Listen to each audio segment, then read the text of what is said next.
Hey everyone, it's just Sterling here for another episode of my vlog, part of a 50-day challenge. And to be totally upfront and right off the bat, this is the video that I was most afraid of.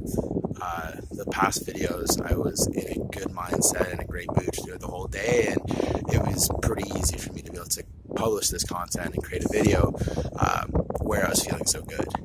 Now today, not sure why or if they're like what the specific reason. It could be this weather.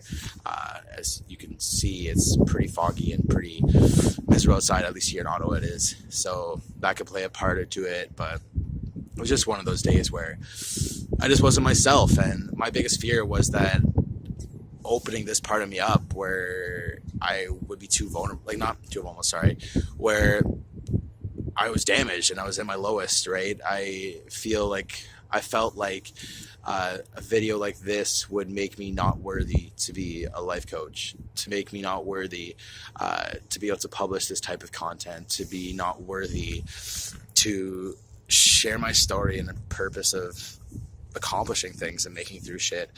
I know it's stupid, and whenever I say it out loud to people, every time I say it, it makes myself realize how silly it was to think like that, but it's the truth. And I almost didn't even post today still because I almost let that fear overtake me, but I am going to say fuck that, and I want to publish this content anyways.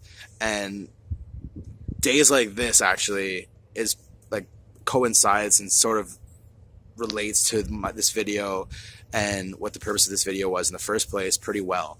So as I said in my last video, this video is going to be my whys. Why am I creating Silver Lining Coaching? Why am I creating this mental health consultancy? And why do I have the goal to end stigmas around mental health and depression and all of that?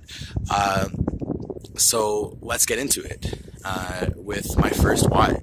My first why is I never want someone to go through the hell that I went through. I never want someone to go through that alone. For 3 years, I suffered alone, and even though I had friends and family around me to support me, I was still alone, and I didn't open up on all levels to them, and on their part as well, they weren't aware of my signals, right? Like, even though I didn't say anything, realistically, I gave off vibes, but maybe they just didn't see it, and that's totally okay. You can't expect someone to always know signs, right? You always see that with suicide, where the parents say the kids were the happiest person, and there's no way they were suicidal and depressed, right? It's because you're able to put up a front. That's the one thing when you have a mental health, you teach yourself to put on a front. You teach yourself to act. You teach yourself to pretend to be okay. And yeah, I got through people. Christy Roberts, my social worker, she was probably my biggest savior in my life, and a lot of people know this about her. She's a social worker from back home, and I'm sorry if she wasn't comfortable saying her name, but she saved my life, and I owe everything to her because she was able to help me see the light and see the positivity and see things that I'm able to do, and help me realize that I can help people. For example, when I dropped out of university after your first year, when I couldn't afford it anymore, I didn't budget right, to be totally frank, and I couldn't afford to go back to second year. And I called, I'm like, how am I going to help people now? I can't finish my psych degree. I can't become a psychologist. Like, what do I do? And she was the one that told me to reach out to the Canadian Mental Health Association and mental health organizations and ask to see if there's any type of volunteer work I could do, whether it be sharing the story or whatever.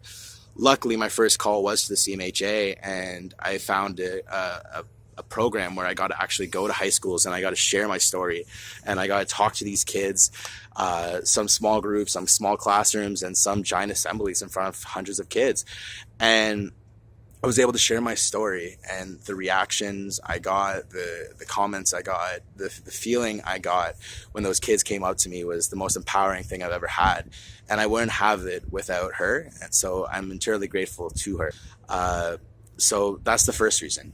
So no one has to go through what I went through alone, and no one ever has to contemplate suicide. And that's the crazy thing that I was thinking about. If I was in my mindset that I had 4 years ago right now, today might be a day where I considered or even tried to kill myself. And through the people I've met, through the changes I've been able to make to my mindset, because of the people I met and the things they were able to teach me, I don't consider suicide today. And that's something I'm eternally grateful and so happy that I've been able to get to this point. But I want to be able to get there alone. So reason one, to be short, sorry for keep going, it's just you get ramble on when you're in situations like this. So one, so no one goes to the hell alone, and they don't need to go through the hell alone. Number two, this is another thing that's pretty personal to me. My mom's legacy, and to make my mom proud. She was always my biggest supporter. She would always tell me how much potential I had for this world, and I could do whatever I put my mind to. And after I lost, really didn't a bit. But again, through people and the support I've received, I do believe in myself, and I have this fire inside. And yeah, number two, make my mom proud. Mom, I'll make you proud. Number three, this is sort of ties off to number two, and that's my legacy. This is kind of selfish to say, but I'll be honest, I'm going to be selfish. I want my name to be remembered. I want to be like the people who created insulin and things like that in the world, where you're remembered for something. And I want my family's name to be attached to something progressive and something groundbreaking and a giant change in society. And yeah, so if I could be attached to the ending of mental health stigma in any sense of the word, whether it be big or small, I feel like that will create a legacy for me, and I would be so proud to have that. Lastly, 4, that is my belief in some sort of universal plan. Now, I'm definitely not religious. I could be considered almost the farthest from it. But I've always felt like there's some sort of universal plan. I felt like there's a reason for the madness and a reason for the pain. I feel like you meet people, and there's specific reasons for why you meet that person at the time of your life, whether that be for you to learn a lesson or whether that be for you to realize you're worth more. But I also believe pain that you go through can be worth it. And I know that's a very tricky line and a very dangerous road to go through. Like, oh, you can't, like, how can you say that about a kid that has cancer? And I know there's those situations, and I'm sorry, at this point in time in my life, I don't have that answer. But for me to have drive and for me to believe in what I'm doing, I need to believe that I lost my mom for a reason. I need to believe that I was suicidal and depressed in a hole for 3 years for a reason. I need to believe that the down days I have and these shitty days that I still have in my life are for a reason. So that's my number 4, is belief that all this is worth it, is worth something, and all this is for something. So those are my 4 reasons why I believe, why I'm creating Silver Lining Coaching, and why I believe this is my path, and why I believe this is my purpose in life. And it's kind of funny thing too. I know it's a pretty far-fetched thing, and I know it's a crazy goal for me to conceive. But the thing is, though, I don't know if anyone believes that I can do this, but I don't really care, because this fire inside, like I said, this is my purpose to live, and that fire is too strong. My number 1 fear in life is to die without doing something big, without doing something memorable. So I can't do any, I need to keep doing this, and this is my purpose in life, and this is my drive, this is everything. So I know I'm going to accomplish this. I know by the end of the day, I will be able to sit back and see the moment where mental health was no longer stigmatized like it is.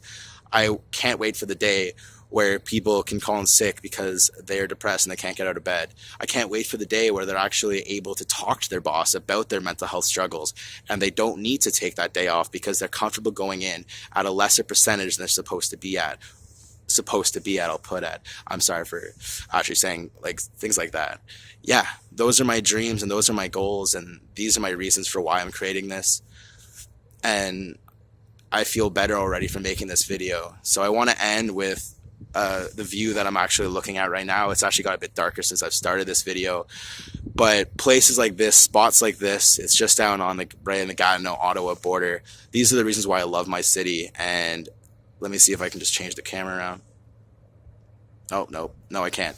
So I will go like this and just let you see the view that I was looking at the whole time making this video. You can see Parliament in the distance. You can see the Gatineau Shore. You can see the History Museum.